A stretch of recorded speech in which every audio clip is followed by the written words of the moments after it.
नवे वर्स आमी येदोळस आरंभ केला. तुमकां सर्वांक आमी नव्या वर्साचे शुभाशय पाठयता आनी सर्व बरें मागता. आसलें आसा तशें ह्या कार्यक्रमाक तुमकां बरो येवकार म्हणटा आसतना आयच्या अवस्वरांत आमी उलोवचो विशय, संवाद करचो विशय प्रस्तुत काळार याजकी आपोवणें वा याजकपण आनी देव आपोवणें. आमच्या कुटुंबांत एक याजक आसल्यार आमकां संतोश. साबार वडिलां तांच्या चरक्या भुरग्यांनी ह्या एका भुरग्यान याजक जाय म्हणली एक आशा आसता. हर एक फिरगजगाराक आमकां एक बरो याजक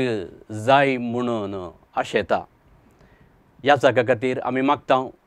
देव आपणे खातीर आमी मागता. लग्नाचो बेस आसा, धार्मीक बेस आसा, याजकी बेस आसा. आयच्या दिसा आमी याजकी बेस आनी देव आपोवणें ह्या विशयाक सीमीत करता. अनुभव वांटोवंक थोडी चडीत समजोणी दिवंक आमचे मदगत आसा मानादीक बाप जे.बी. साल्ढाणा,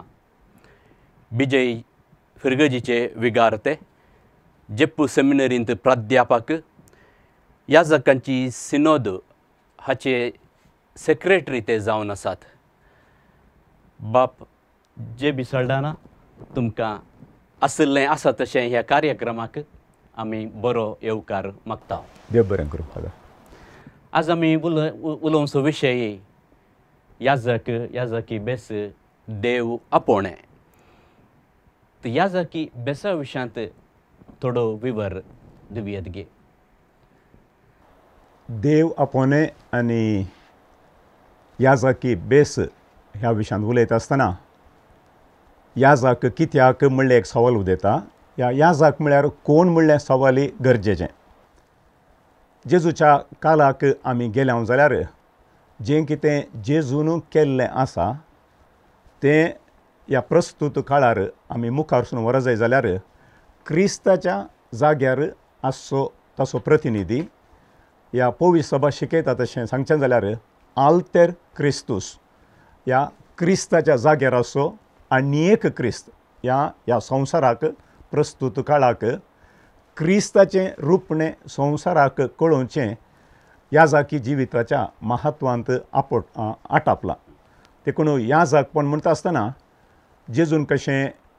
त्रियेक मिसांव वापरून व्हेल्लें. दाखल्याक तो एक प्रवादी जावन जियेल्लो, तो एक याजक जावन जियेल्लो,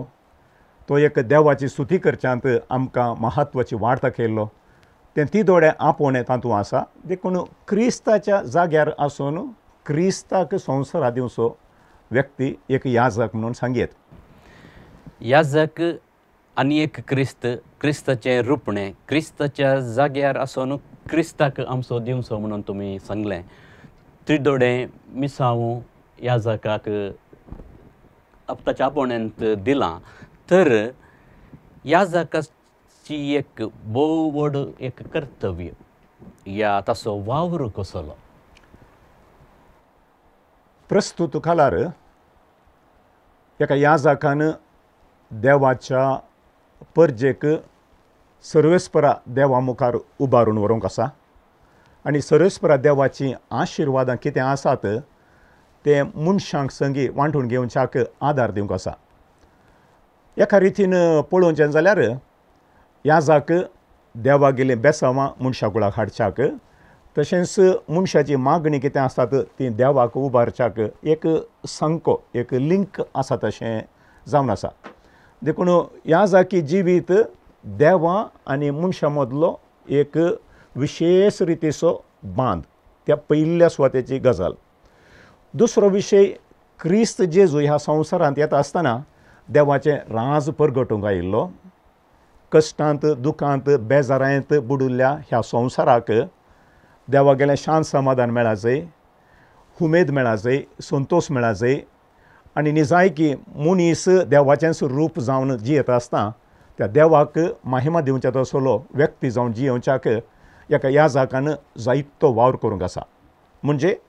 एक संको जावन जियेता आसतना देवाचे आशिर्वाद लोकांक मेळ्ळ्यात आनी आमची मागणी देवाक पावल्या मनशाक एक याजक ताच्या सेवेच्या जिविताद्वारे एक मिसांव मुखारसून व्हरता. याजक एक संको एक ब्रिड्ज म्हणून तुमी सांगलें देवा आनी मनशा मदलो आमकां देवा थंय व्हरूंक देवाची आशिर्वादां मागून धाडूंक सांगाताच आमची मागणी देवाक उबारूंक. धार्मीक याजक आसात या दियेसीचे याजक आसात हांचे मदें कसलो व्यत्यास आसा? जायते फावटी साद्या लोकांक रिलिजियस याजक म्हळ्यार कोण दियेसीचे याजक म्हळ्यार कोण म्हणल्या विशयांत फरक करूंक कळना. आतां जेजूच्या काळाक आमी फाटीं गेले हांव जाल्यार थंयसर सांव पावलो आनी ताचे सांगाती सुवार्ता प्रगट करनासले. पेद्रू आनी ताचे सांगाती आपोस्तोल जेजूची सुवार्ता प्रगट करता आसतना क्रिस्ती बावार्थ स्विकार केलेल्यांची गत कितें, तांकां सक्रामेंत दिवचें जावं दी, तांची सेवा दिवची कितें जावं दी. त्या दळा सबार जाणां दियाकोनाक विंचलेले दाखले थंयसर आसात. मागीर आमी गवळीक पत्रांक वेता आसतना गवळ्यांक बिस्पांक याजकांक दियोकोनांक नेमाक करण पवित्र सभा चलोवन व्हरची जबाबदारी घेतिल्ले थंयसर स्पश्ट आमकां उल्लेख मेळटा. म्हणजे एका कुशीन विविध रितींनी देवाची सुवार्ता प्रगट जावन वता आनी एका कुशीन आमी पळयत आसतना कातोलीक बावार्थाक या क्रिस्तांव बावार्थ स्विकार केल्ल्यांक सांबाळून व्हरच्यांक थंयसर आमकां याजक मेळटात. आतां तें मूळ चिंता आपूण मोतीन दवरन आधुनीक काळाक आयले हांव जाल्यार एका बिस्पाच्या हाताखाल या बिस्पाच्या माथाखाल हर एका दियेसीजींत याजक आसा. सामान्य भाशेन आमी तांकां सेक्युलर याजक म्हणटा. सेक्युलर म्हळ्यार संवसाराच्या लोकां मदें जियोवचे तसले ते देखून कितें पवित्र सभा घडलेली आसा संवसारांत ती आतां वाडोवनूच गेल्या. ह्या कातोलीक बावार्थ्यांत हुस्को आसून तांकां सांबाळची जबाबदारी एका दियेसीजीच्या याजकाक डायसिजन प्रिस्ट सेक्युलर म्हणलो शब्द वापरयेत दियेसीजीच्या याजकाची जबाबदारी. आनी आतां रिलिजियस म्हणटना तुमचे बरी कापुचीन आसात, कार्मेलीत आसात, एसवीडी आसात. हांचे मदें तुमचे मदें आमचें फरक कितें? पयल्या सुवातेर देवाचें मिसांव घेवन जेजू आयिल्लो आनी हर एक मेळाचो एक रिलिजियस मेळाचो फावंडर या स्थापक कितें आसा तो त्या देवाच्या विजन या ताच्या मुळावो दिश्टावो कितें आसलो तांतलो खंयचो म्हूण एक विशेश आपणाक प्रेरण लागचे तसली एक संगत घेवन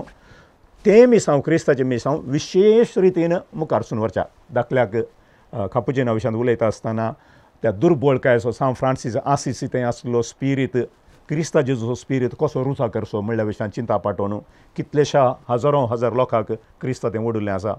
जेजुईत याजक शिक्षण क्षेत्रांत विशेश करून आनी तांतूय पापा साहेबाच्या कुशेक काल्तिमान घालून खंयच्या कोणशांत वचून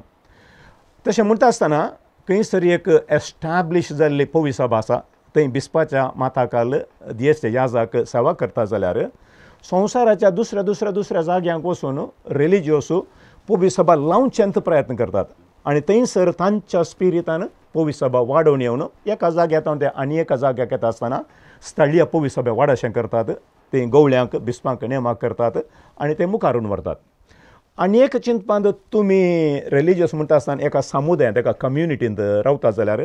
आमचें मिसांव वेगळेंत इगर्जेंत एकलो याजक आसता या दोग जाण याजक आसतात. पूण तुमी एक समुदाय जावन सांगाता मेळून क्रिस्ताक साक्ष दिवच्याक मुखार येतात. पूण हर एका रिलिजियस मेळाक ताचेंच म्हणलो एक स्पश्ट दिश्टावो आसा आनी तो दिश्टावो येवचो देवाच्या प्रेरणान देवाच्या पवित्र आत्म्याच्या आदारान खंयच्या घडये पवित्र सभेंत कितें गरज आसा त्या गरजेक सरी जावन सर्गीचो बापूच पवित्र आत्म्याच्या आदारान आनी जेजूच्या प्रेरणा खाल नवे रिलिजियस मेळ घडोवन पवित्र सभा मुखारून वेचाक बळादी करच्याक आदार जावल्ले आमकां दिसून येता. सेक्युलर दियेसीसचे पाद्र्याब आसात याजक आसात रिलिजियस बेसांत जियोनचे याजक आसात.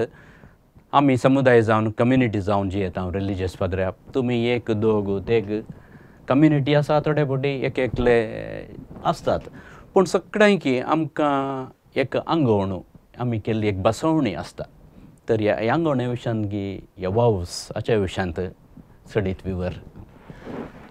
आंगवण्या विशयांत उलयता आसतना खंडीत जावन आमी 3 आंगवण्या विशयांत उलयता. दुर्बळकाय पावर्टी, चास्टिटी निष्कळपणा विशयांत आमी उलयता पॉवर्टी चास्टिटी आनी ओबिडियन्स ओबिडियन्सान आमी निजाय खाल जावन चलचें आतां दिएसएसीच्या ह्या जाग जावन दी रिलिजियस ह्या जाग जावन तातूंत कॉम्प्रोमायज ना कॉम्प्रोमायज म्हणली खंडीत जावन ना आतां काल्तिकेचो स्पिरीट ओबिडियन्स म्हणटा आसतना भोवशा आमच्या दिएसच्या ह्या जागांच्या जिवितांत तो भोव चड म्हत्वाचो जर तर हांव म्हज्या बिस्पाक काल जालो ना जाल्यार म्हज्या सगळ्या जिविताचो अर्थच कितें म्हणटा फुटोवन वता म्हणल्यार बरें जाता कित्याक म्हळ्यार त्या व्हड दीस हो संस्कार घेता आसतना बिस्पी एक सवाल विचारता म्हाका आनी म्हज्या जाग्यार येतल्यांक तूं मान दितलोय आनी खालतो जावन रावतलोय वय हांव भास दिता म्हण दिवसा देखून हांव चिंता एक बिस्प एका दिएसएसीच्या ह्या जागाक ह्या चिंतपा विशयांत कितें म्हणटात बिसायबाक खालतो जावन चलच्या विशयांत म्हणटा आसतना देवाचें मिसांव करच्या तूं म्हाका खंय धाडटाय तुका तें सडीत कळीत आसा दिएसएसी विशयान सडीत कळीत आसा देखून तूं धाडच्या कडेन हांव येता तें खालतेपणा विशयान आतां दुर्बळकाय विशयान म्हणटा आसतना दुर्बळकाय म्हणल्या क्षणां थोडे फावटी उलोवचें आसा पाद्राबा लागीं बायक आसा कार आसा तो बायक कार असो विशय न्ही कित्याक म्हळ्यार आजकाल परिगत बदलल्या एका काळार सायकल आसल्यार व्हडलें म्हण आसलें पूण तुजे लागीं सक्कड आसून तुजे लागीं तालेंतां आसून तुजे लागीं देवान दिल्लीं सगळीं बेसांव आसून तूं देवाचेर होंदवण आसाय की ना दुर्बळकाय म्हळ्यार म्हजें म्हणून गर्व वापरचें न्ही पूण म्हजे लागीं कितेंय आसा जाल्यार देवान दिलेलें देवाचेर होंदवण आसा आनी देवाच्या सेवे खातीर तें वापरता त्या दाळा हांव देवाचेर होंदवण रावन म्हजें काळीज उक्तें करतां त्या दाळा हांव दुर्बळकायेच्या स्पिरिटान जियेतां निश्कळपणा विशयांत तशेंच केन्ना एक कुटाम म्हणल्यार आसूं नजो म्हळ्यार कुटाम खंडी जावन बरें पूण ह्या जागी जिवितांत तुज्या संपूर्ण रितीन तुज्या लोकांची सेवा करची जाल्यार एक कुटाम आसा जाल्यार अडकळ म्हूण सांगना हांव पूण ताचे वरवीं हें फोकस कॉन्सन्ट्रेशन पयस सांगूंक साध्य आसा पूण केदाळ पळय आमी निश्कळपणाची जिणी समर्पण जियेता म्हणल्यार तसो एक निर्धार करून घेता त्या दाळा त्या देवाच्या राजाच्या क्रिस्ताच्या मिसांवाचेर आमी गमांड धरून जियोवच्याक चड अवकाश जाता देखून ह्यो तिनूय आंगवण्यो भविश्या त्या मोगाच्या स्पिरिटान सेवेच्या स्पिरिटान होऊन आसा देखून फावंडेशनल हांवें म्हणाचें मोग तुमचो मोग केला तशें एकामेकाचो मोग करा आनी ताका पुरक जावन म्हणल्यार बरी हे तिनूय आंगवण्यो खंडी जावन उपकारा पडटात आनी वेळा काळाक सरी जावनूच त्यो पवित्र सभेंत आयिल्ल्यो एक कसपटी बांदून दवरली बुती जावन दिली न्ही आतां आसिसीच्या सान फ्रांसिसांत हांव आमकां दुर्बळकाच्या शेगुणा विशयांत सडीत मेळ्ळें जाल्यार हेरां सांतात हांव दुसरें प्रेयरान मेळ्ळें आसा ह्या मादर तेरेसा आसलेल्या जिवितांत हांव आमकां दुर्बळकाच्या स्पिरिटान हर एक हांतार आमकां देव प्रेयरान दिवन ह्या आंगवण्यांनी वाडच्याक आदार दिता आंगवण्यो करून भास देवन आमचो बेस आमी जियेता हाका तयाराय मस्त लांब अवधेची 12, 13, 14 वर्सांची थोडे फावटी पूण लोकांनी थोडे फावटी विचारचें आसा ह्या 12 वर्सां 14 वर्सां तुमी कितें शिकतात 5 वर्सांनी MBBS जातात डाक्टर जातात इंजिनियर जातात आनी तुमी 12 वर्सां एक मीस सांगूंक 12 वर्सां शिकाजे गी म्हणलें एक लोकांचे सवाल आसा तर ह्या 12 जावन दी 13 जावन दी 14 वर्सांनी एक ह्या जाग जावचो अभ्यर्थी एक ब्रदर सेमिनरिस्ट कितें शिकता आदी म्हाका 7वी क्लास जाल्ल्या तक्षणा ह्या जाग जावच्याक आपण व्हरच्याक अपोस्तोलीक इस्कॉला म्हणून आसतले तांकां तरबेती दिवन सुरू करतले पूण आतां भारतांत ह्या आंतरराष्ट्रीय मट्टार एडल्ट ह्या एक 18 वर्सां या 21 वर्सां जाल्या शिवाय सेमिनारीक भरती करिनात देखून PUC जावन एक निर्धार केल्यार तांकां डिग्री करा म्हूण सांगतात देखून डिग्री जाल्या उपरांत चड उणें एक 21 वर्सां जाता आसतना ताका एक बूद बसता काय म्हणटात जिविताची परिपिकाय कितें म्हणल्यार तांकां कळटा त्या हंताचेर एक मॅच्युअर डिसिजन केल्या उपरांतच सेमिनारीक वचूंक आसता आतां आमच्या मंगळूरच्या DSSच्या सेमिनारी विशयांत उलोवचें जाल्यार सुरवेल्या हंतार ग्रॅज्युएशन जायजेस ग्रॅज्युएशन जाल्या उपरांत प्रेपड्युटीक इयर ह्या तायराचें एक वर्स म्हणून आसा त्या सुरवेल्या एका वर्सांत चिंत्या थोड्यांक आमकां थंयसर शिकोवची भास इंग्लीश पूण ताचे सांगात दुसऱ्यो भासो शिकचे पडटात देखून सुरवेल्या हंताचेर तांकां लातें भास शिकयतात कित्याक म्हळ्यार पवित्र सभेची दस्तावेजां कितें येवची आसा जाल्यार ती लातें भाशेंत हांव सडाव जावन येवची ह्या पवित्र सभेच्या भाशेक लक्ती जाल्यार ग्रेक लॅटीन हेब्रू भाशो आसात त्यो शिकचे पडटात पूण सुरवेल्या वर्सांत 3 संगतीक महत्व दितात एक बरें करून इंग्लीश शिकच्याक सांगत आसला तें म्हळ्यार भासो शिकच्याक दुसऱ्यान आध्यात्मिकता ह्या मागण्याचो स्पिरीट ह्या मुळावी शिकून मागण्या विशांत जावं पुरो सतमंता विशांत उपादेसां विशांत जावं पुरो सक्रामेंता विशांत ह्या मागण्याची रूस आसा करच्या विशांत हे मागणें करच्या विशांत तांकां चड आनी चड महत्व दिवचें आसलें अशें आध्यात्मिकतेंत वाडचेंच 1 वरास पयलीं तशें म्हणटा आसतना ते मुळावी रूस नासल्यार तूं घरा वच म्हूण सांगेत ह्या थोडे जाण वेचे आसात हे म्हाका सांगिल्लें न्ही मागण्याचें म्हाका जायना हें म्हाका इल्लेशें क्रिकेट पळयचें म्हळ्यार शिस्तेच्या जिवनाक अवकाश जाता ताचे उपरांतलीं 2 या 3 वर्सां म्हळ्यार ग्रॅज्युएशन फिलॉसॉफीन ग्रॅज्युएशन करिया जाल्यार 3 वर्सां या फकत देवशास्त्रा पुराक जावन जाल्यार 2 वर्सां पूण सडाव जावन 3 वर्सां आमकां तत्वशास्त्र शिकोवंक आसता आतां आमी भारतांत जियेत हांव देखून भारताचें तत्वशास्त्र कितें आसा फिलॉसॉफी कितें आसा तें गुंडायण शिकोवंक आसा तशेंच पवी सभेचें चिंतप कितें आसा तें सडाव जावन वेस्टर्न फिलॉसॉफीन आसा देखून वेस्टर्न फिलॉसॉफी घेता आसतना आदी मागा कितें आशिल्लें ताच्या उपरांत मिडिवल फिलॉसॉफी मॉडर्न फिलॉसॉफी आतां पोस्ट मॉडर्न हें पुरा फिलॉसॉफीचें चिंतप तें थियोलॉजीक गरजेचें देखून 3 वर्सांचो वेळ आमकां दिसच्या ह्या जागांक फिलॉसॉफी शिकोवंक आसा तत्वशास्त्र 4 वर्सां जालीं गी ताचे उपरांत आमी ह्या जाग जावन फावो गी आमी खंयच्या रितीचें वावर करतात देखून आमकां फिरगजांनी धाडटात परत 1 वर्स फिरगजान रावन थोडे फावटी गरज पडली जाल्यार 2 आमच्या पवी सभेचे संस्थे कितें आसात इगोजो कितें आसात थंयसर रिजंट्सी म्हणून म्हळ्यार प्रॅक्टिकल जावन गवळीक वावरांत मिसळणी करून मी सांगूंक जायना कुमसारां करूं जायना पूण उरलें मस्त संगती आमकां गवळीक वावराच्यो करूंक जातात तें करून परतून त्या हांतर एका रितीचें तुलन करतात न्ही जाय की मुखार वचून साहा जाल्लो की या आमकां एक निर्धार करूंक अवकाश मेळटा हातूंत सगळ्या पयलांत गरजेचें कितें म्हळ्यार दुसऱ्यांनी म्हज्या विशयान तुलन करचें मात न्ही हांवेंच म्हज्या विशयांत चिंतप a sort of self formatter म्हण आमी सांगेत जालें हें वरां जाल्यार 5 वर्सां जालीं तितल्यार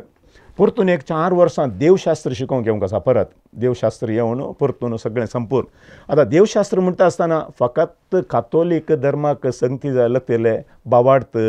आमचो संप्रदाय सक्रामेंत पवी सभा त्रियेक देव इतले विशय मात्र न्ही आमी हेरां सांगता बरसत आसतना इंटर रिलिजियस डायलॉग हेर क्रिस्तांव आसा तांचे मदें संवाद म्हणटा आसतना एक्युमेनिजम कितें ह्या विशयान शिकोवंक आसता ताचे उपरांत परत केलें म्हणटा तो दियाकोन जावन परतून एक 6 म्हयने थोडे फावटी 1 वर्स अशें म्हणटा आसतना 9-10 आनी रेलिजियस म्हणटा आसतना ताका आनी एक 2-3 वर्सां कुडसां जातात कित्याक म्हळ्यार रेलिजियसांच्या मेळाक लक्ती जाल्ली नियमावळ कितें आसा तांचो संप्रदाय कितें आसा तांच्या जिविताक परतून एक कुटुंबा जिवीत आसलें बरें कम्युनिटी लायफ आसा ह्यो सगळ्यो संगती सर्तीक देखून त्या सर्तीक महत्व मेळटा आसतना जावं पुरो 11 वर्सां 13 वर्सां 15 वर्सां उणें म्हळ्यार डिग्री जाल्या उपरांत 9 वर्सांचें शिकप जायच वय तुम्ही सांगिल्ल्या प्रमाणे रिलिजियसांक एक सुरवेर आसचे एक 2 हंत एक पोस्टलेंसी आनी नोविशिएट म्हळ्यार स्टाफाक आसो या फावंडराचें ताचें मिसांव समजोवंक कॅरिजम समजोवंक आंगवणे विशयांत समजोवंक आतां तुमी ह्या जाग जावन कितलीं वर्सां जालीं लागीं 30 वर्सां जालीं 30 वर्सां म्हणटना प्रायवंत पदराब तुमी आतां पळयतात तरणाट्या पदराबाक तुमी पळयतात तर आतां तुमी आदीं पळयल्ले याजाक आतां आसचें याजाक कसलो म्हणी व्यत्यास आसा गी चिंतपान जावन दी या नडतेंत जावन दी या समर्पणांत जावन दी पयले सुवातेर मालगड्या याजाका विशयांत उलयता आसतना ते एकच दुसऱ्या विश्व वातिकण सभेच्या पयलें तांकां वर्द मेळ्ळी ह्या विश्व वातिकण सभा जाल्ल्या तक्षण त्या हंताचेर तांकां वर्द मेळिल्ली तशें म्हळ्यार तांणी देवशास्त्र शिकता आसतना ट्रिडंटायन सभेच्या चिंतपाक सरी जावन शिकलेलें आसा पूण आतां तरणाटे ह्या जाग कितें आसात दुसऱ्या विश्व वातिकण सभेन कितें नवीकरण जालेलें आसा तें आपणाचें कर्ण घेवन मुखार वचून आसात पूण क्रिस्ताचें मिसांव एकच आदी मागा आतां आसले बरी वॉट्सॅप आनी मोबायल कंप्युटर आनी पुरा नासलें त्या वर्सांनी एक आसल्यार लँडलायन फोन आसले जावं पुरो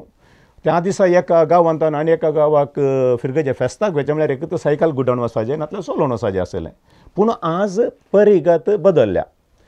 म्हळ्यार क्रिस्ताचें मिसांव सुफळ करच्यांत, या क्रिस्ताचे सेवेचें मिसांव रुतां करच्यांत, सुवार्थ परगट करच्यांत नवे टेक्निक्स, नव्यो वाटो उदेल्ल्यो आसात. आनी हाचे विशयांत ह्या जाकांक सेमिनारीन ती बरी तरबेती मेळटा. आनी तशें जाल्ल्यान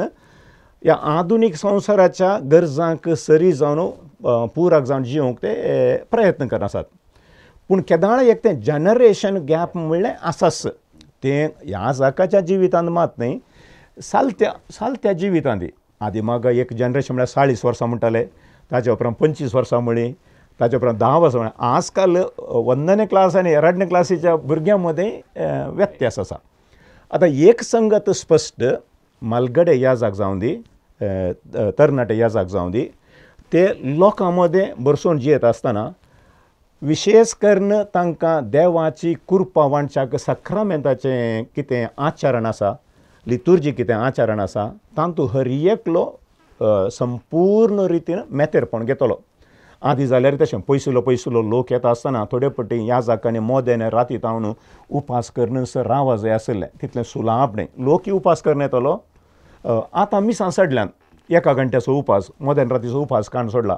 तशें म्हणटना हांवें कितें म्हणचें म्हळ्यार ह्या मालगड्या ह्या जाका थंय लोकां थंय मस्त हुस्को आसलो, तांच्या गरजांक ते पावतले, पांय वाटेन चलोवन येतले. तें प्रेरण आमी युवा ह्या जाकांनी, तरणाटे ह्या जाकांनी मालगड्या तावन घेवंक आसा. आनी एक व्हरतो विशय म्हाका बरें लागचो, हे मालगडे ह्या जागा आमच्या विशयान विचारता तूं कसो आसाय, इल्ले पाठ तापुरतात, तुजें मिसांव कशें जाता म्हूण सांगतात. हेरांक प्रेरण दिवचें तसले शेगून आसात. आतां ताफावत कितें, मालगड्या पाद्रामाची भास लातें उलय, तांकां लातें उलोवंक वता आसा. पूण आमच्या तरणाटे ह्या जागा आतां सगळें इंग्लीश भाशेन मेळटा जाल्यान लातें भाशे विशयांत फरक आसा. आतां मालगडे ह्या जाक एक ट्रेडिशनल नोमनेचेर आराधन करून व्हरता जाल्यार तरणाटे ह्या जाक कॅरिझमॅटीक लोकां मदें बरसतात, हेरां मगें बसून एडजस्ट करून लोकांक इनवॉल्व करून व्हरचें आसलें हें आसा. म्हळ्यार आजकाल ह्या जाक एक समुदायाचो मुखेली जावन रावता जाल्यार, मुखेली जावन हर एकल्याक सांगात धरून हाडून इनवॉल्व करून करचे प्रयत्न करता जाल्यार सुरविल्या पवी सभेंत अशिकपी लोक आसलो, या आमच्या मालगडे अशिकपी आसता आसतना शिकपी म्हळ्यार ह्या जाक आसलो, ताणेंच सगळें चलोवन व्हरचें. देखून देर इज ए काय म्हणल्यार व्हडलें डिफरन्स दिसता. जावं परो तो सगळें आपुणूच करतलो म्हूण दिसता, म्हळ्यार ते जाल्यार शिकपी नातलो. पूण आतां शिकपी लोक आसा, वाचूंक कळटले आसात, दुसऱ्या विश्व वातिकण सभेचें नवें चिंतप आसा, तशें जाल्यार बदलावण आसा. थोडे पटी आमकां इल्लेशें दुरसोने आयकूंक मेळटा, हे तरणाटे पाद्रा पळय इगर्जेंत नात न्ही. थोडे पटी इगर्जेंत ना आशेत, पूण पवी सभेच्या संबंद जाल्ल्या वावराक दुसऱ्यो सर्तीक जबाबदारी आसा जाल्यार ते करतात. देखून आज एक मोबायल फोन आसल्यान खंय आसल्यार घडये भितर संपर्क करूंक साध्य जाता. पूण मिसांव एकच, पूण काले ती साल तें आचरण करची बदल्या, काळाक ती बदलूनच येतली. ह्या जाक आमकां भोव गरजेचें. आतां आमकां एक आयकोंक मेळटा ह्या जागाचो संको उणो जाला, ह्या जाग उणें जावन येतात, शॉर्टेज ऑफ प्रिस्ट, आमी एक संदिग्ध परिस्थितींत क्रायसिसांत आसा म्हणून. आनी सगळ्या संवसारांत आनी थोडे कडेन पळयल्यार थोडीं कॉवेंतां जावंक पुरो, थोडे इगर्जी जावन पाद्राबू ह्या जाग नासतना दंपल्यात. हाच्या विशयांत कितें सांगतात तुमी? दुसरी विश्व वातिकण सभा 1962 पर्यंत, त्या वेळा पर्यंत कातोलीक पवी सभेंत एक चिंतप आसलें, सलवार जाय जाल्यार पवित्र स्नान घेजय. आनी हर एका क्रिस्तांवाची आशा जावन आसली आमी सगळो संवसार सलवार करूंक आसा. आनी विशेश करून युरोपांत कुटुंबांतलो एक सांदो ह्या जाग जायच म्हळ्यार आसली एक उर्बा. आनी कोणी ह्या जाग जाता जाल्यार ताची कोणी भयण, विशेश करून मालगाडी भयण कोणी आसल्यार ह्या जागाक सांगातपण दिवच्याक, ताच्या गरजां पावच्याक सॅक्रिफीस करून काजार जायनासतना सयत रावतले, त्या भाव ह्या जागा खातीर रावतले. आतां दुसऱ्या विश्व वातिकण सभेंत तेदोळ पर्यंत सगळ्या संवसाराचेर मिशनरी वेतले, पवित्र स्नान दितले, सुवार्थ परगट करतले जाल्यार दुसऱ्या विश्व वातिकण सभेंत जायत्या नव्या चिंतपां पैकी एक चिंतप कितें आयलें म्हळ्यार संवसारार जायतीं धर्मां आसात, मनशांक साल्वार जावच्याक कोणाक लागीं नितळ मन आसा नितळ काळीज आसा साल्वां जावच्याक ही सकट धर्मां अवकाश करून दितात म्हळ्यार ताले एक नवें चिंतात देवा सरशीन वर्साक त्यो वांटो आनी त्या जाल्यार एक व्हडलें सवाल उदेलें जर तर हेर धर्मांतय साल्वां जावन चले कृपे जिवीत साध्य आसा जाल्यार आमी कित्या खातीर सगळ्या संवसारार वचून सुवार्ता प्रगट करचे बाप्तिस्म दिवचे तें एक व्हडलें सवाल आयलें देखून दुसरें विश्व वातिकन सभा आखे जावच्या वेळार जायत्या जाणांनी ह्या जावचें तर रावयलें कितेंय जावन एक आमी 1970 इस्वेक येता आसतना अंक्यांश पळयल्यार 4,25,000 याजाक सगळ्या संवसारा आसले म्हणल्यार आमकां अंक सोंको मेळटा आतां पोरस एक 2018 अंक संख्या पळयता आसतना संवसाराक कितले याजाक आसात 4,15,000 म्हळ्यार फरक कितें दिसता 10,000 तशें म्हळ्यार ड्रास्टिकली याजाकांचो संख्या उणो जाला की भौशा ना ड्रास्टिकली पूण क्रिस्तांवांचो संख्या येता आमी कंपेर केलो जाल्यार क्रिस्तांवांचो संख्या डबल जाला तशें म्हणटा आसतना प्रपोर्शनेटली 100% उणें जाल्ल्या बरें जालें याजाक देखून नंबर वायज उणें जाला म्हणून सांगूंक व्हडलें ड्रास्टीक चेंज दिसना पूण थोड्या गांवांनी सामको मस्त देंवलेलो आसा आनी थोड्या गांवांनी चड जालोलो आसा आतां चिंतया फाटल्या वर्सांनी भारतांत सामको सोडून आतां एका रितीचें खालें म्हणटात स्टेबल आमकां गरजे पडचे इतले याजाकाचो चड सामको म्हणून आफ्रिकान सामको सोडून आसा युरोपाक गेल्यार सामको इल्लोसो उणो आसा अमेरिका गेल्यार फाटल्या थोड्या वर्सांनी सामको परतून सोडूंक सुरू इल्लोसो सामको सोडूंक सुरू जाला म्हजें चिंतप कितें म्हळ्यार वेळा काळाक सरी जावन आपणाची पवित्र सभा चलोवन व्हरच्याक देव ताच्या मणयाऱ्यांक फावो करता म्हणल्यार जाल्यार म्हजें एक चिंतप पूण आमची कुटुंबां ल्हान जाल्यात आदी म्हाका 8 गी 10 गी 12 जाणां भुरगीं आसतलीं वसरे पुता आमकां एक कुटुंबांत एक याजाक आसा जें म्हणल्यार जाल्यार एक चिंतप आसलें जाल्यार आतां एकलोच पूत या एकलेंच भुरगें एकलेंच दूं थोड्यो फावटी आमी आशिल्ल्यार भुरगीं नात म्हणल्यार तसली परिगत देखून त्या भुरग्याक खंयच्या रितीन शिक्षीत करचें म्हणल्या विशयान येता आसतना त्या ल्हान कुटुंबांतलो सामको येवूं वता पूण थोडे फावटी एकलोच आसल्यार वडिलांनी प्रेरण दिल्ल्यान याजाक जाल्ले आसात आनी एक गरजेची संगत ह्या जाकांचो सामको उणो जाला जाल्यार संवसाराचेर पळयल्यार दियाकोनाचो सामको चड जाला सेवा दितल्या लायकांचो सामको चड जाला रिटायर्ड जाल्या उपरांत 3 वर्सांगी 5 वर्सांगी मिसावांक वचून सेवा दितले आमकां पळोवंक मेळटा आनी भविश्य भारतांत ती रीत येतली आपणाचें काम जालें म्हाका नात्रां जाल्लीं जाल्यात हांव आतां रिटायर्ड जालो हांव एक 5 वर्सां खंयच्या म्हणी मिसावाक वचून या 2 वर्सां मिसावाक वचून सुवार्ता प्रगट करता या सेवा करता तसलें चिंतप येवंक साध्य आसा देखून विशेश रितीन सेवा दिवचें लायक मुनियारी जावंक पुरो परमनंट डिकन्स आमी म्हणटा तसलें नवें चिंतप येवंक साध्य आसा ह्या जाकांनी करचो वावर हेरांनी कितें वांटून घेवन करूंक आसा तें साध्य आसा पूण खंडी जावन प्रपोर्शनेटी पळयता आसतना सामको उणो जाल्लो दिसता मंगळुरांत आयल्यावर एक समीक्षा काडिल्ली ह्या समीक्षा प्रमाणे घरांत देव आपणे विशयान जावं दी याजका विशयांत एक हुस्को उसारसो उणो म्हणलो एक प्रस्ताव एक उल्लेख आसा हाच्या विशयान कितें सांगतात फादर मेल्वीन आमच्या कुटुंबांनी आजकाल याजकपणा विशयांत उलोवचें सोडया उलोवचेंच बंद जालां म्हणलें बरें म्हाका भोगता जेवतना एकच टीव्ही नातल्यार मोबायल आनी जेवण तयार जालें म्हणून आवयनी पुताक वयल्या कुडान आसल्या पुताक मेसेज धाडूनच आपोवचें तसली परिगत म्हळ्यार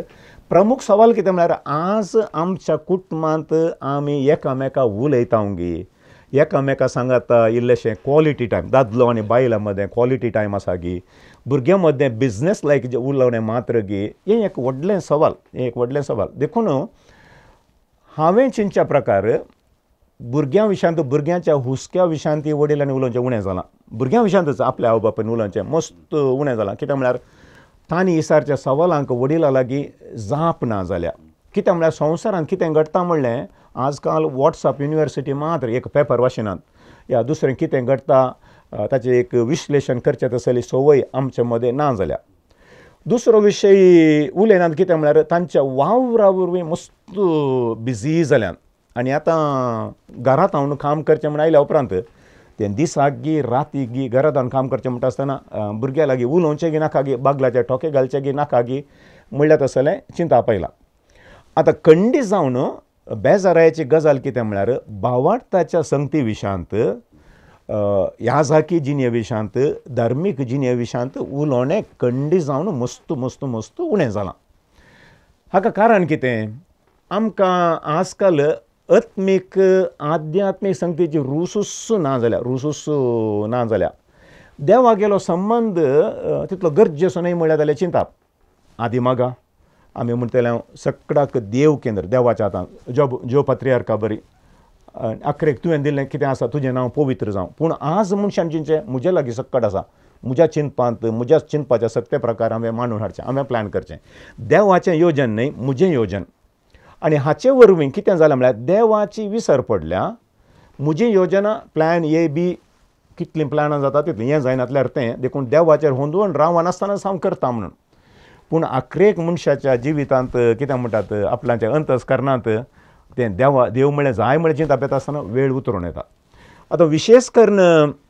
ह्या देवापणाच्या संगती विशांत उलयता आसतना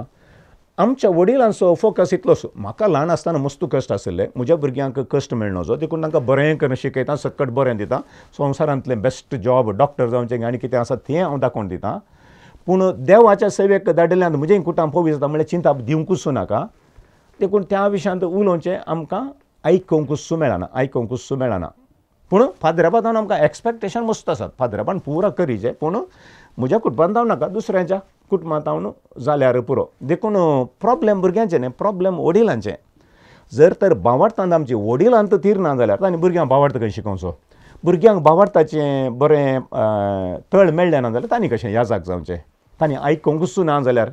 ह्या इगर्जेन तांणी आयकलें, फादराबादान आयकलें, ताका फाटिंबो वडिलांतून फाटिंबो मेळ्ळो ना जाल्यार तें सादी जायना. आतां म्हज्या जिवितांत हांव फाटीं पळयता आसतना हांव ल्हान आसतना म्हाका हर एक कडेन म्हज्या कुटुंबाच्या म्हज्या भावांत हांव न्हू, म्हज्या भयणींत हांव न्हू, म्हज्या मोगाच्या सयऱ्यांत हांव न्हू, आमच्या कुटुंबांत आशिल्ल्या रिलिजियस धर्मिकांत हांव न्हू, हर एक पटेन तुवें फादराब जावपी तुवें जायचें तें मोतींत गुंतालें हर एक पटी. आनी सांगचें कितें गे आसा आनी तें हर एक दीस म्हळ्यार स्टेप बाय स्टेप बांदून हाडूंक सांगात. आसता कुटुंबांत मागणें आशिल्लें, मागण्या वेळार एक याजाकांक तरी मागणें आशिल्लें तें पुरो आजकाल कुटुंबांत दिसून येना. आनी तशें जाल्ल्यान उलोवणेंत देवापण्या विशांत आत्मीक संगती विशांत नपयस जालां गे म्हणल्यार बरी म्हाका भोगता. कुटुंबांत एक याजक आसल्यार संतोश. फिरगसगारान हांवें सुरवेर सांगिल्ल्या प्रमाणे तांकां एक बरो याजक जायचे म्हणून एक आशा. तर कुटुंबान एक वडिलांनी जावन ह्या संबंद जाल्ल्यान ह्या देवपणे खातीर याजकी जिविताक आनी प्रोत्साह पाठिंबो दिवचे खातीर कितें करयात? पयले सुवातेर आमी देवा लागीं मागल्या शिवाय आमकां कितेंच मेळना. आमचे कडेन कितेंय आसा जाल्यार मोतींत कितेंय आसा जाल्यार एक आशा उर्बा आसा जाल्यार ताका देवाच्या कृपेचे आशिर्वाद गरजेचे. देखून कुटुंबांनी पयल्या सुवातेर मागण्याचो स्पिरीट आसा जंय आनी तातूंय देवान म्हाका जायतीं बेसांवां दिलेलीं आसात. तातूंत कितें मनीस देवाक समर्पण दिता. जावं पुरो एक याजक जावच्याक, एक धर्म भयण जावच्याक, म्हज्या भुरग्यां पैकी एकलोच आसल्यार वडना, देव ताची जतन घेता, ताका हांव समर्पण दिता म्हणलो एक स्पिरीट कंडी जावन आसा जे पयल्या सुवातेर. दुसऱ्या सुवातेर तसलेच शेगून कुटुंबांत दिसून येचे. जर तर आवय बापाय लागीं एक शेगुनी जिवीत ना जाल्यार तें भुरग्यांक ऑटोमॅटीक येना. आवय कितें उलयता, बापूय कितें उलयता, तीं उतरां बरीं या खोटी पॉजिटीव उतरां या बरीं उतरां तीं भुरग्यांच्या तोंडांत येता. देखून भुरग्यांचेर वडिलांचें कितें म्हणटात प्रेयर आनी तांचो प्रभाव जायतो आसा. आनी तो प्रभाव उणो जाला. कितें म्हळ्यार आमचें जिवीत कशें जालें एक मॅकॅनीक. आयतारा मिसागेर आमी एक क्रिस्तांव उरल्या संगतींनी नाका बाबा, पवी सभेच्या दुसऱ्या संगतींनी म्हाका मेतेर जावंक नाका. ह्या घरांनी उलयता आसतना ह्या जागा विशयान तूं बरें उलयनाय जाल्यार ह्या हेरां सांगत वता भुरग्यांनी आयकता आसतना ताचो प्रभाव तांचेर पडलो जाल्यार नॅगेटीव प्रभाव पडल्यार खंडी जावन एक देव आपणें फुलोवन येवंक जायना.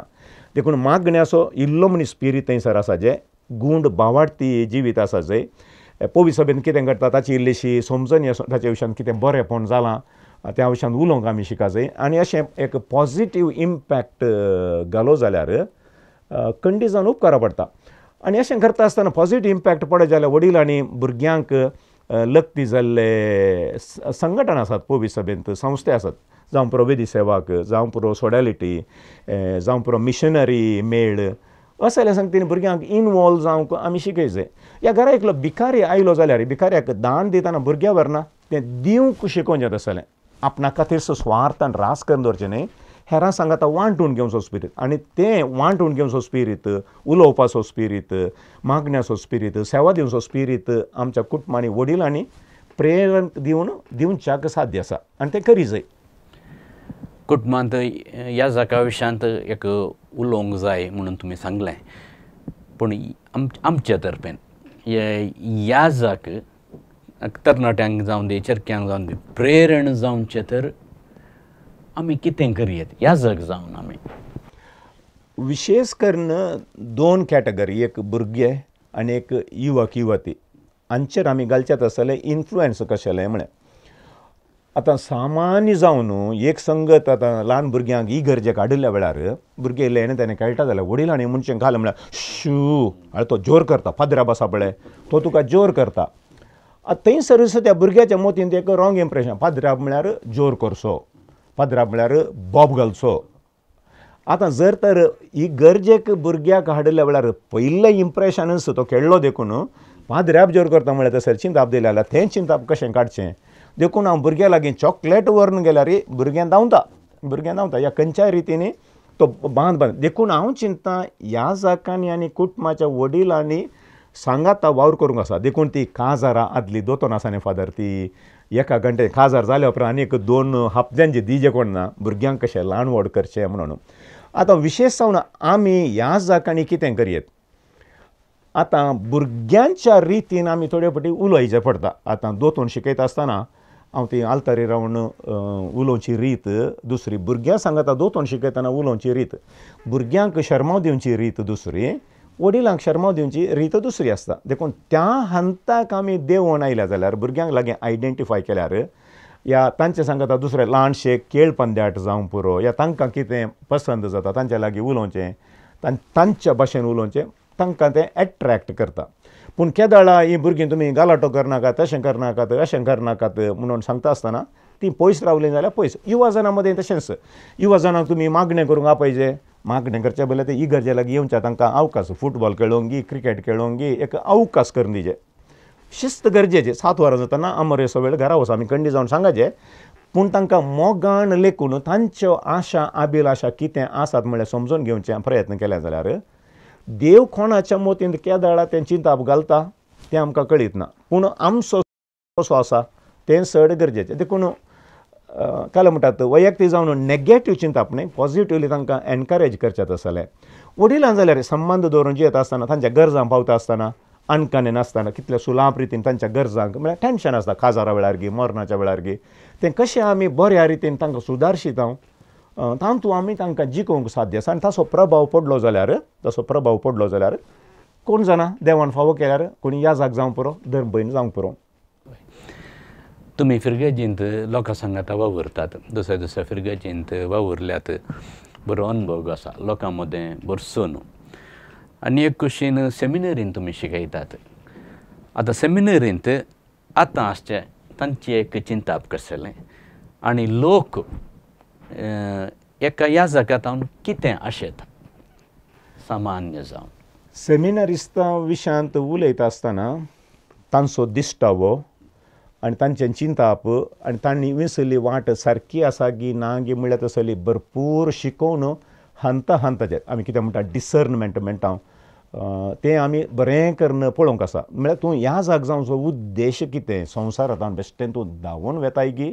आनी जाय की एक कमिटेड लायफ क्रिस्ता खातीर समर्पीत जिणी जिवंक भाग्यवंतपणाची जिणी जिवंक तूं तयार आसाय गी ते आमी कंडी जावन ताका सडीत महात दिवंक एका कुशीन आनी एका कुशीन आध्यात्मीकपण मानवीय दृश्टी गवळीक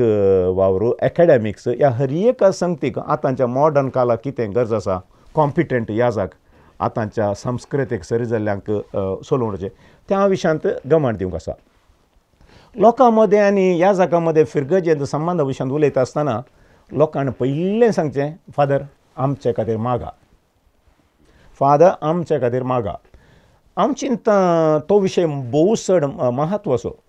लोकां सांगाता बरसात आसतना तांची भेट करता आसतना तांचें जिवीत कितें म्हणलें आमकां कळटा आसतना हर एक दीस त्या एवकरिस्ताच्या बरें वेळार कालसी सांगाता सगळें कुटाम आमी उखोलन व्हेलें जाल्यार देवा कुशीन हें उखोलन व्हेलें जाल्यार आनी ताचे द्वारे कुरपेची बेसांवां मेळ्ळीं जाल्यार जिवीत खंडी जावन सारता. देखून लोकांची पयली आशा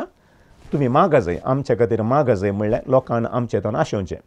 दुसरी संगत तांणी आमचे लागीं विचारचें कितें म्हळ्यार आध्यात्मीक संगतींनी आमकां बोळ करच्याक, विशेश करून सक्रामेंतांच्या आचारणा वेळार थोडे फावटी काजार म्हणटा आसतना तांकां थोडे फावटी इल्लेशें गायडन्स जाय पडटा, मोर्न म्हणटा आसतनाय गायडन्स जाय पडटा. असल्या संगतींनी आमी तांचे सांगाता रावा जाय, आमी तांचे सांगाता रावा जाय म्हणली लोकांची आशा. म्हणजे सक्रामेंताचें जिवीत, कुरपेचें जिवीत, मागण्याचें जिवीत तांची थंय आशेतात. आनी एक वर्तें तांणी कितें आशें आमी हप्त्याक एक पटी इगर्जेक येवचें, आमकां तुमी दिवचो देवाच्या उतराचो संदेश तो गुंडायन आमकां एक हप्तो जिवंक प्रेरण दिवचे एक बरो शर्माव सांगा म्हणली लोकांची आशा आसा. देखून आजकाल लोक खंयसर एक बरो शर्माव मेळटा थंय लोक सोदून येता. खंयची इगर्जेंत लोक खाली पडला जाल्यार उणो पडला जाल्यार भोवशा तें लितर्जी कितें बरी जाना, विशेश करून देवाच्या उतराचो प्रभाव कांय इल्लो उणो जाला आनी खंयसर एक बरो शर्मा मेळटा, बरें मागणें करूंक देवास्पणाचो एक अवकाश आसा, मॅकॅनिकल न्ही अवकाश आसा, आत्मीक चिंतपाचो तो जागो जाला जाल्यार देवाचेंच घर जालां जाल्यार थंय लोक केन्नाय येवंक आयज करता. देखून कितलो बळादीक शर्माव न्ही पूण कितलें देवाचें उतार तातूंत परगट जाता, सादो ताळो जावंक परंतु कितलें देवाचें उतार परगट जाता तें चड गरजेचें. देखून लोकांक आशेवचें आमकां देवा लागीं वरच्याक मागणें करा, सक्रामेंता जिविताक आमकां कृपा दिया, देवाच्या उतराचेर सरी जावन जिवच्याक आमकां प्रेरण दिया, हें लोकांच्यो आशा. वय आतां याजक जातल्यांक याजक जावन सेवा दितल्यांक प्रस्तुत काळार आमी म्हळ्यार प्रस्तुत काळा विशयांत उलयता हांव याजकी जिवीत कसली पंथावान आसात. फकत पंथावानां साबार आसात. एक आमच्या जिविता लक्ती जाल्ली पंथावानां आसात, एक आमच्या समुदायाक लक्ती जाल्ली पंथावानां आसात आनी एक आमच्या समुदायाच्या भायर आशिल्लीं पंथावानां आसात. हांव पयस जावन सुरू करता. आतां आमच्या समुदायाच्या भायर आमी म्हणटा आसतना dialogue with the people of other religions or other faith, दुसऱ्या सांगाता संवाद. Dialogue with the other cultures म्हळ्यार हर एक कल्चर संस्कृती आमच्या क्रिस्तांव संस्कृतीक थाळ पडना. देखून सुवार्ता परगट करता आसतना तांची संस्कृती कशी आमी एक्सेप्ट जाता, या कातोलीक आमची संस्कृती कशी आमी हें करता. So dialogue with the people, लोकां सांगाता संवाद म्हळ्यार लोकांचे कश्ट कितें म्हळ्यार आमी आतां एक पोस्ट मॉडर्न एज म्हणटा आनी आतां सगळो संवसार इतलो ल्हान जाला की ग्लोबलायजेशन म्हणल्यार संगतींत दुबळे धाकटे कश्टात आसतना क्रिस्ताचें मिसांव फकत एका ल्हान कातोलीक समुदायाक सीमीत जाल्लें न्ही. देखून क्रिस्तांव समुदायाच्या भायर दुबळ्या धाकट्या लागीं, संस्कृती लागीं, राष्ट्रा लागीं आमी संवाद करूंक आसा. विविध धर्मा सांगात आमी संवाद करूंक आसा. ही पंथावानां तितल्या सुलाभाचें न्ही. कित्याक म्हळ्यार हर एकलो म्हणटा म्हजो भावार्थ तो बळादी आमी देवा सरशीन येता देखून तुजे बरी आमी क्रिस्तांव जायचें म्हणल्यार आमकां गरज ना. व्हडलें पंथावान तें, व्हडलें पंथ. तांची संस्कृती शिवून समजून घेवचें तें व्हडलें पंथावान. हर एक रातीच्या लोकां सांगा तूं इल्ली कुमो करता म्हणटा दुबाव हो कांय क्रिस्तांव करच्या खातीर कुमो करता कोण ना, घर बांदून दिता कोण ना. देखून आमचे मोटिव्स कितें आसात सेवा दिवचें ते ताचे विशयान दुबाव करून आमकां मस्तुपडी उपास जाल्लें आसा, ह्या जाका मारिल्लें आसा, लगाड काडिल्लें आसा. देखून थंय व्हडलीं पंथावान आसात. आतां आनी एका पंथार आमचीच पंथावानां. एक ह्या जाग जावन समर्पीत जिणी जियोवचें म्हणटा आसतना ओबिडियन्स म्हळ्यार बिस्पाका तें तितलें सुलाभाचें न्ही. म्हाका सकट सांगती पैकी खाल जावन चलचें म्हळ्यार तें सुलाभ, मस्त कश्टांची गजाल. दुर्बळकायची जिणी देवाचेर होंदून रावचें सकट म्हज्या मुखार आसा आसतना कुटुंबांतावनी तुका कुमोवक पडटा, हर एक रितीचो तुका आदार मेळटा, हर एक तुका सपोर्ट. देवाचेर कितल्या रितीन होंदून रावप जाय तें मूळ हांवें चिंता परत आनी परत हांवें देवाचेर होंदून रावल्या शिवाय तें दुर्बळकायची जिणी जायना म्हणल्यार तसलें. क्रिस्ता खातीर समर्पीत निश्कळपणाची जिणी जियेत आसतना तें तितल्या सुलाभाचें न्ही. आनी हें परस सकट सुलाभाचें जाल्लें जाल्यार आमच्या हर एका कुटुंबांतावन कितलेशे ह्या जाका मेळटाले. पूण बरें करूंक वता उलयतना म्हणटात पाद्र्याबा कितें, पाद्र्याबा जाय जाल्यार पुरा आसा, पूण म्हज्या पुताक मात्र पाद्र्याब जावंक नाका. कित्याक म्हळ्यार आनी एका कुशीन तें कितें कश्ट आसात म्हणलें कळीत आसा. आतां समुदायाक येताना तितलेंच समुदायांत आजकाल एक्सपेक्टेशन्स व्हडलीं जाल्यात एका कुशीन नास्तीकपण एथेइजम सेक्युलरिजम वाडोवन येवन आसा देवाची गरज ना देखून खंयच्या रितीचें लेटेस्ट फॅशन आसा आनी खंय पयशे कितले फास्ट करयेत डोंगी वाट की सत वाट देखून नैतीक मोलां आध्यात्मीक मोलां शिकोवची डोंगी करनाका लॉस दिनाका अन्याय करिनाका फाटल्यान सुरी घालनाका हें हंता हंताचेर आमी आमच्या परजेक शिकोवन चड आनी चड हर एकल्यानी क्रिस्ता सारकें जावच्या खातीर आमी प्रयत्न करूंक आसा देखून हर एका कुशीन याजाकाचेर आजकाल मस्त प्रेशर आसा आनी याजाक जर तर तसो भावार्थ इल्लोसो दंडळ जालेलो उणो आसा जाल्यार तो क्रश जाता निराशी जाता देखून आमकां देवा लागीं कितें संबंद आसा गूंड भावार्थ देवाचेर गूंड विश्वास आसा जाल्यार देव आपणाचे मिसांव पोंताक पायतलो म्हणलो बरवसो आसा जाल्यार लोकां सांगता जिवंक सुलाभ जाता मुजेच समस्या कित्याक ताचेर आमी जैत व्हरूंक साध्य जाता भायल्या संवसाराचेर आमी कितें म्हणटा संपर्क आसा करूं जाता पूण ताका कितें जायचें काल एक कल्टीक प्रिस्ट म्हणटा साक्रामेंताचें आचरण करचो ह्या जागणे बदला दुसऱ्या विश्व वातिकण सभेन सांगचो a leader of the community who discerns God's ways all the time देवाची कुशी कितें म्हणलें समजून घेवन ह्या संवसाराक देवा थंय उबारच्याक ह्या पवित्र करच्याक वावुरचें थंय व्हडलें एक पंथावन बेळें यथेश्ट आसा वावराडी थोडेस माग्या देखून दनये लागीं ही सुम्याचीं उतरां हाच्या प्रमाणे आमच्या तरणाट्यांक तशेंच कुटुंबाच्या वडिलांक तुमचो एक संदेश वय बेळें जायतें आसा खरें आनी वावराडी उणें पडल्यात खंडी जावन पयले सुवातेर आमी थंयसर मागया आमच्या देवा लागीं तें पवित्र पुस्तक आमी सांगता मागया देवा लागीं ताणें उर्बेस्त गुणेस्त वावराड्या धाडच्यात खाली सादें न्ही सादेंपण गरज आसा पूण उर्बेन भरलेलें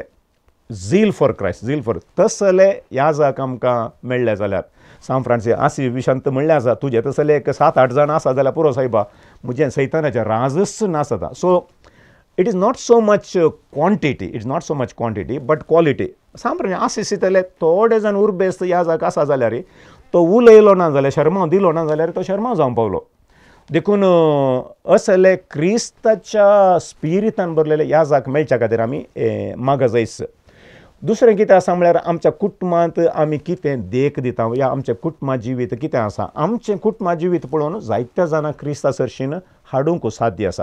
आनी क्रिस्ताच्या सेवेक दिवंक साध्य आसा देखून नवें बरें पॉजिटीव थिंकींग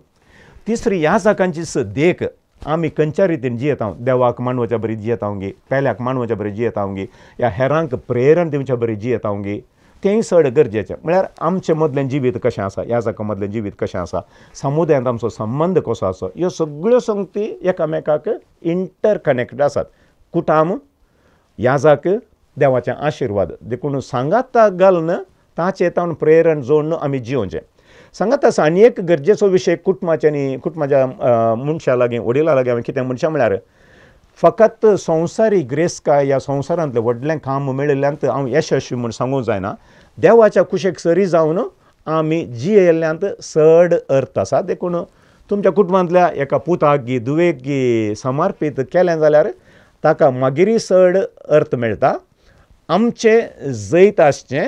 देवाच्या सेवेंत आमचें जिवीत पावण करच्यांत म्हूण हांव समजतां आमच्या सेवे वरवीं आमचें जिवीत आमी पावन करयेत आनी याजकपणा विशयांत देवापणा विशयांत हाच्या म्हत्वा विशयांत सांगातच तरबेती विशयांत दुसरे संगती आज एक सुडाळ करन भोव विस्तार करन हांगासर येवन विबर दिल्ल्या तशेंच पवित्र सभेक आज याजक जाय बरे